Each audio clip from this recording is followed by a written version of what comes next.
Hello friends, నమస్తే. Welcome to Parvati vibes. Thumbnail చూసే ఉంటారు కదా ఫ్రెండ్స్.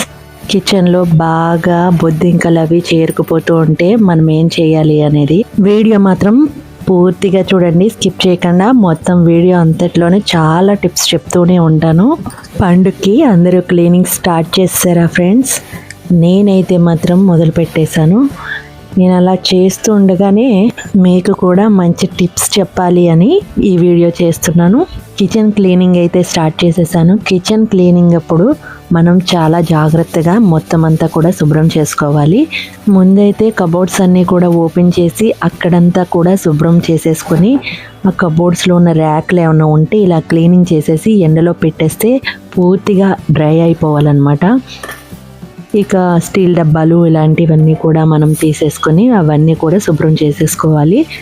ఎలాగో మనం క్లీనింగ్ చేసినప్పుడు మొత్తం అన్నీ కూడా అందులో ఏమన్నా మెటీరియల్ ఉంటే అదంతా కూడా పక్కన వేరే దాంట్లో వేసుకొని ఇలా క్లీన్ చేసేసుకుంటాం కదా, అలాగే చేసేసుకొని నేనైతే చూసారా ఇక్కడ ఎలా పేర్లు రాసుకున్నానో మినపగుళ్ళు అన్నమాట. ఇది ఈ స్టీల్ డబ్బాలు మనం ఒక్కొక్కటి మూతలు తీసుకొని చూసుకొని ఇలా కష్టమైపోతుంది కదా, అలాంటప్పుడు మనం పేర్లు రాసుకొని ఇలా చేసుకోవాలి. కానీ ఇలా కడిగినప్పుడు అది పోతాయి కదా, ఎందుకు పోవంటే నేను దాని మీద ట్రాన్స్పరెంట్ స్టిక్కర్ అంటించేసాను అనమాట.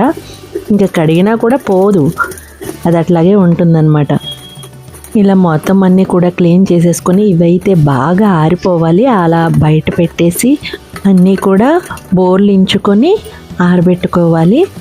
కబోర్డ్స్లో కానీ ఈ డబ్బాల్లో కానీ ఎక్కడా కూడా తడి లేకుండా మొత్తం ఆరిపోవాలి అంటే ఒక వేలో 1 by 1 ఇలా ప్రాసెస్ చేసేసుకుంటే అయిపోతుంది.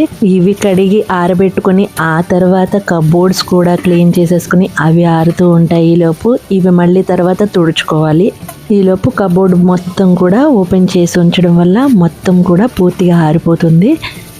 ఇదంతా ఒక రోజంతా పని ఉంటుంది. సో నేనైతే మా అబ్బాయికి లంచ్ బాక్స్ ప్రిపేర్ చేసినప్పుడే మొత్తం బ్రేక్ఫాస్ట్ లంచ్కి అన్నీ కూడా ప్రిపేర్ చేసేసుకొని తర్వాత ఈ వైట్లోకి దిగాను ఈ పనిలోకి. అప్పుడైతే మొత్తం కూడా ఎండ ఉన్నప్పుడే మొత్తం అన్నీ కూడా గిన్నెలు డబ్బాలు అన్నీ కూడా ఆరిపోతాయి అని ఇందాకైతే మొత్తం క్లీన్ చేసేసాను కదా ఆల్రెడీ. దాన్ని ఇప్పుడు ఆ మొత్తం ఆరిపోయిన తర్వాత పొడిగుడ్డతో కూడా తుడిచేస్తున్నాను. ఇక్కడ ఇదేంటంటే లక్ష్మణ్ రేఖ అని చాక్ పీస్ లాగా పెద్దగా ఉంటుంది, దానితో ఇది మొత్తం గీసేస్తానన్నమాట. చీమలు కానీ బొద్దింకలు కానీ ఏమీ రాకుండా. అంటే మనం తుడిచేసిన తర్వాత మళ్ళీ పొడిగుడ్డతో తుడుచుకొని మొత్తం ఆరిపోయింది అనుకున్న తర్వాత ఇదంతా డబ్బాలు పెట్టేస్తాము, ఇంకా అన్నీ అయిపోయింది అనుకున్నప్పుడు ఈ చాక్ పీస్తో మొత్తం గీసేయాలి లక్ష్మణ్ రేఖ. మొత్తం బోర్డర్స్ అన్నీ కూడా అలాగే గీసేసుకొని తర్వాత డబ్బాలన్నీ పెట్టేస్తాను. ఇంకా చీమలు ఇంకా ఏమన్నా చిన్న చిన్న పురుగులు కానీ బొద్దింకలు కానీ ఏమి రావన్నమాట. ఇంకా చాలా టిప్స్ ఉన్నాయి బొద్దింకలు రాకుండా, నేను ఇంకా చెప్తాను. పూర్తిగా మాత్రం చూడండి వీడియో స్కిప్ చేయకుండా. మీకు చాలా యూజ్ఫుల్ టిప్స్ ఇవన్నీ కూడా. బొద్దింకలే కాదు చీమలే కాదు ఏ పురుగులు కూడా దగ్గరికి రాకుండా మొత్తం అంతా మనం ఇలా చేసుకోవచ్చు అనమాట. డబ్బాలు అయితే పూర్తిగా ఆరిపోయిన తర్వాత నేను మళ్ళీ ఒకసారి తుడిచేసుకొని తర్వాత మళ్ళీ వాటిని ముందు బోర్లించి పెట్టాం కదా, ఇప్పుడైతే ఎండలోని మళ్ళీ పైకి ఓపెన్గా పెడతానన్నమాట. అలా అయితే లోపల కూడా మొత్తం ఆరిపోతుంది ఎండకి. అంటే మనకి ఎక్కడా కూడా తడి లేకుండా ఉండడం కోసం ఇదంతా ప్రాసెస్ అన్నమాట. కిచెన్లో అయితే ఫ్లోర్ స్లాబ్ సింక్ అదంతా కూడా క్లీనింగ్ చేసుకోవడానికి ఎప్పుడైనా సరే మనం వెనిగర్ని కొంచెం వాటర్లో కలుపుకొని అది కొంచెం స్ప్రే చేసుకుంటూ క్లీన్ చేసుకున్నట్లయితే అలా 10 daysకి ఒకసారి అలా చేసుకున్నట్లయితే అక్కడ కూడా బొద్దింకలు రాకుండా ఉంటాయి. వెనిగర్ అవైలబుల్గా లేకపోతే నిమ్మరసం ప్లస్ వాటర్ కూడా కలిపి దానితో మనం క్లీన్ చేసుకున్నా సరిపోతుంది. ఏదన్నా అయిపోయినప్పుడు వెంటనే బాటిల్ ఖాళీ అయిపోతుంది కదా, అప్పుడే క్లీనింగ్ అయిపోతుంది. కాకపోతే ఇలా ఒకసారి చేసుకునేటప్పుడు మాత్రం మొత్తం అన్నీ కూడా క్లీన్ చేసేస్తూ ఉంటాను. అన్నీ కూడా రివర్స్లో ఆరబెట్టాను కదా ముందు. ఇప్పుడైతే అన్నీ పొడిగుడ్డతో తుడుచుకొని మళ్ళీ పైకి ఉండేలాగా పెట్టి ఆరబెట్టేసుకున్నాను. అదంతా కూడా ఒక 2-3 hours ఎండలోనే ఆరబెట్టుకుంటే మొత్తం డ్రైగా అయిపోతుంది. ఆ తర్వాత మనం ఫిల్ చేసేసుకొని బాటిల్స్ అన్నీ కూడా డబ్బాలన్నీ కూడా అలా పెట్టేసుకోవడమే. చెప్పాను కదా, లక్ష్మణ్ రేఖ అనేది చుట్టూ కూడా అలా గీసేసినట్లయితే మనకి బొద్దింకలు కానీ చీమలు కానీ ఏ పురుగులు కానీ దగ్గరికి రావు. అదొక మెథడ్. ఇంకొక పద్ధతి ఏంటంటే, నేను ఒక సైడ్ అంతా కూడా ఈ విధంగా చేశాను. ఇంకొక టిప్తో మీకు మరో సైడ్లో ఎలా చేయాలో చూపిస్తాను. ఇదిగో నేను సర్దేసుకున్న తర్వాత ఇదంతా నాకు కిచెన్లో ఫ్రంట్ సైడ్ అంతా కూడా బాటిల్స్ ఇవన్నీ కూడా ఇలా సర్దేసుకున్నాను. ఈ సైడ్ అంతా కూడా లక్ష్మణ్ రేఖ పెట్టి మీకు ఆ టిప్ చూపించాను కదా, బొద్దింకలు రాకుండా ఎలాగనేది. ఇక ఇటు సైడ్ చూపిస్తాను.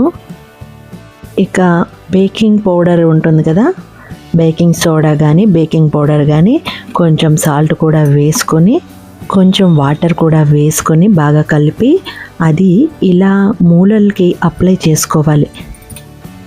కబోర్డ్లో ప్రతి మూలకు కూడా అప్లై చేసేసుకోవాలి. మొత్తం అంతా కూడా ఇలాగ అప్లై చేసేసుకొని మొత్తం ఒక 5 మినిట్స్ పాటు అలా వదిలేస్తే దానికి అంతటికి బాగా పడుతుందన్నమాట. ఆ పట్టిన తర్వాత మనం క్లాత్తో ఇట్లా మొత్తం క్లీన్ చేసుకోవాలి. చూసారా, మట్టి మనం ఉంటే అంతా కూడా వచ్చేస్తుంది. ఇంకా ఆ బేకింగ్ పౌడర్ సాల్ట్ కూడా ఘాటుగా ఉంటుంది. బేకింగ్ పౌడర్ ఆ స్మెల్కి బొద్దింకలు ఇందులోకి దగ్గరికి రావన్నమాట. బేకింగ్ పౌడర్ ఘాటు వల్ల బొద్దింకలు కానీ చీమలు కానీ వేరే పురుగులు కానీ ఏది దగ్గరికి రాదు. ఇలా మొత్తం అంతా కూడా క్లాత్ పెట్టి తుడిచేసుకోవాలి బాగా. ఆ బేకింగ్ సోడా సాల్ట్ కలిపిన వాటర్ ఉంది కదా, ఆ వాటర్ అంతా కూడా బాగా అన్ని మూలలు కూడా బాగా టచ్ అవ్వాలన్నమాట. అదంతా కూడా అప్లై చేయాలి. అలా బాగా తుడిచిన తర్వాత ఇంకా తడిగానే ఉంటుంది కదా, ఆ తడిని ఆరిపోనివ్వాలి. అలా అయిపోయిన తర్వాత పొడిగుడ్డతో కూడా ఒక గంట తర్వాత మనం పొడిగుడ్డతో తుడుచుకోవాలన్నమాట. ఈలోపు ఇందులో మనం ఖాళీ చేసిన బాటిల్స్ అవి ఉంటాయి కదా, అవన్నీ క్లీన్ చేసేసి పెట్టుకోవాలి. అవి ఈలోపు ఆరతాయి అన్నమాట. ఇవన్నీ కూడా బాగా పొడిగా ఆరిపోయే వరకు ఉంచుకోవాలి. నాకు తెలిసి ఇప్పుడైతే ఆరవు. నేను ఈ నైట్కి అలాగే ఉంచేస్తాను అనమాట. ఆ బాటిల్స్ అన్నీ రేపొద్దున్నే వాటిని ఫిల్ చేసుకుని ఆ కబోర్డ్స్లో పెట్టుకుంటాను, ఎందుకంటే అంత తొందరగా ఆరవు. ఇంకా వేరే టిప్ చెప్పాలంటే, బే లీవ్స్ బిర్యానీ ఆకులు ఉంటాయి కదా, అవి ర్యాక్స్లో మూలల్లో పెట్టుకుంటూ ఉన్నట్లయితే బొద్దింకలు రావు. ఇంకా లవంగాలు కూడా చిన్న గిన్నెలో పెట్టుకుని ఒక మూలలో పెట్టుకున్నట్లయితే ఆ ప్లేస్కి బొద్దింకలు రావన్నమాట. ఇలాంటి చిన్న చిన్న హోమ్ మేడ్ టిప్స్తో మనం బొద్దింకల్ని మన ఇంట్లోకి రానివ్వకుండా చేసుకోవచ్చు. కిచెన్లోకి అసలు బొద్దింకలు రమ్మన్నా రావన్నమాట ఇలా చేస్తే కనుక. నేనైతే ఇలా శుభ్రం చేసుకుంటాను ఫ్రెండ్స్. మీకు ఈ వీడియో యూస్ఫుల్ అనిపిస్తే, ఈ వీడియో నచ్చినట్లయితే ప్లీజ్ లైక్ చేయండి. ఇంత మంచి టిప్స్ని మీ ఫ్రెండ్స్కి షేర్ చేయండి. ఇంకా సబ్స్క్రైబ్ చేసుకున్నట్లయితే please subscribe my channel Parvati vibes.